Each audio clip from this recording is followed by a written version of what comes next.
video is going to be a very special one because, well, as soon as I get to recording bit instead of on camera, you'll know then, so see ya. Generation 2, the first generation to get me into the whole thing, and I'm damn well pleased because while I was actually playing this, I had many excitements about playing the originals, from revisiting Kanto with a cry of anticipation from getting the first gen games for my birthday, or whatever other day I'm worshipped.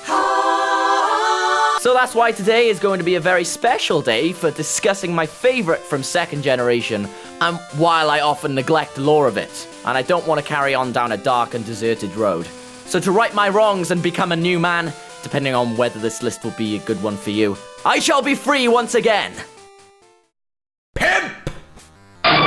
Yes, the first sign that this list is off to a very bad start, with the narrow areas of the mind being involved. Yes, I do like McDonald's Delibird sandwiches, okay? When you're referring to Santa's little helper, you don't expect macho power super elf. That's a bulk elf. You expect a messenger that can easily be shot if a hunter decides to go the Rockhopper Penguin route. I did say at the start that these lists aren't completely about stats and move pool, and the truth is, before I realized how hopeless this thing that's on a favorite Pokemon list was, I wanted it in my team when I saw it in the ice path, and then it fled, and I hated myself for years to come for my insolence. I mean, there is a strategy which involves a choice band with Aerial Ace and Hustle, but if that's your highest priority, then yeah, Ice Shard is there as well. Then I hope it's just a themed fun battle you're interested in.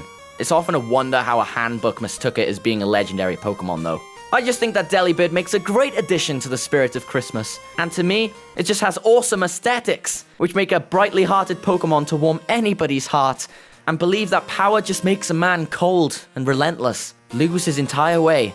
Then you look at Delibird and you think, well, because you're crap and everything, I think I'll make a themed online sweep video using you. Don't disappoint me. I mean, you could have climbed a mountain and seen that this bird actually offers you snacks, or throws them at you.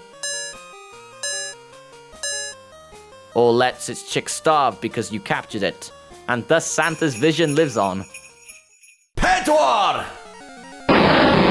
Is it a bird? Is it a walnut? It's a turret! Those things do not look like each other. Fortress is the master of defense. The other master. The other. What even is that? Typical Gen 1er. Hey, I haven't finished this series yet. Give it a few years.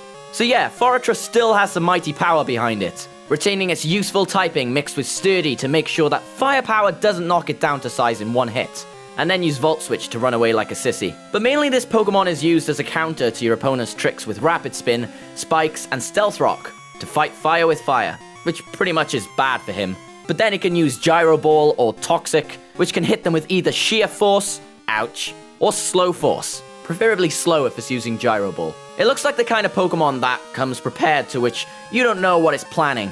It's just waiting for you to come forth. And as a Bagwim Pokemon, even I'm not sure as to what it can do because it doesn't become a moth at any moment. Maybe it's all for the best, as apparently, according to the Pokedex, what lurks inside is a total mystery. Even the Ruby and Sapphire Pokedex describes how quick it can be.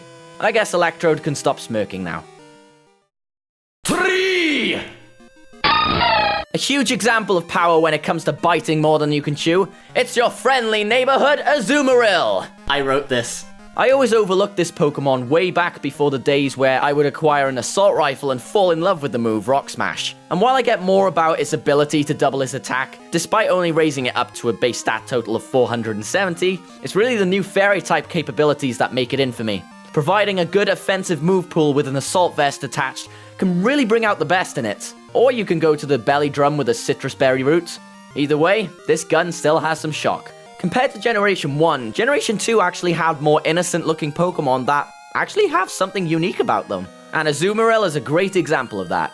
And when you say the walls have ears, that's just Azumarill against a blue and white canvas. But it can also spend its time being a lifeguard, helping drowning Pokemon breathe with air bubbles. And if you need a beach ball, you know where to look. Smack it around a little. Put it on your AAA game. Is that blood? Die! I didn't want to include the same types of Pokemon on these lists, but it looks like I have no choice. So Slowking, you're up! Did I just name a continent? You look at Slowking, and Ask Jeeves seems even more pointless than it already was, because he's pretty much the brain of the world, harboring knowledge from our omniscient friend, Shelder. who can't stop being rude with his tongue, but hey, no room for ad hominems. It was a shame that Slowbro got a Mega Evolution and Slowking didn't. But then again, based on Slowbro's spinning top controversy that left the world in shock, I imagine that Slowking would have quite a suffocating transformation. But really, Slowking's another Assault Vest user, with emphasis on stab moves and using regeneration to make sure it's in tip-top shape. It's practically the special defense counterpart to Slowbro, as well as Brainy, when you want a calm and collected individual to help you cope with stress, and hopefully won't tell you to calm down, which can make you even more mad.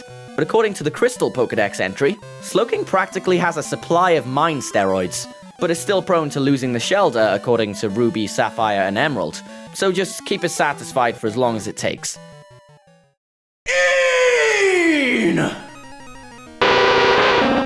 Meets the bats that isn't a crow, but it has it in the name because it would be a shortened word for acrobat and short for cross. Regardless, it's a bat. That's all that's important. It's CrowBat! From the basic vampire bat design, it was decided that there would be something outrageously cool about his evolution. And this is why CrowBat is the alpha male within the bat department. Not that there's any competition or anything. So, with CrowBat's choice of attacking, with the choice band to equip, with Brave Bird to bump it up to size, it all gets backed up with this incredible speed that makes it one of the fastest non-legendary Pokemon in the world today. According to his entries though, it's the perfect, if I believe in that word, ninja to have on your side.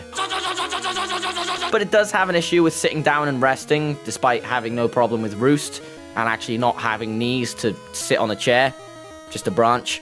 Regardless, that's no problem, because it can switch which wings it can use when it becomes tired. And according to its origin, it's based on a bat. That is scientific! Okay, I could have chosen something that had more of a mysterious origin, but I guess in this case, less is more. Works for me. So, with all that said, we can now join these first two lists up to see what my favourite Pokemon are overall so far. So here we go. Delibird! Scyther! Fortress! Azumarill! I could use pants.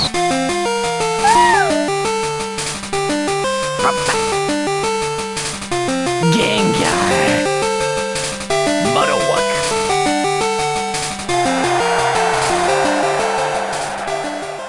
Can anyone beat Marowak? Stay tuned to find out.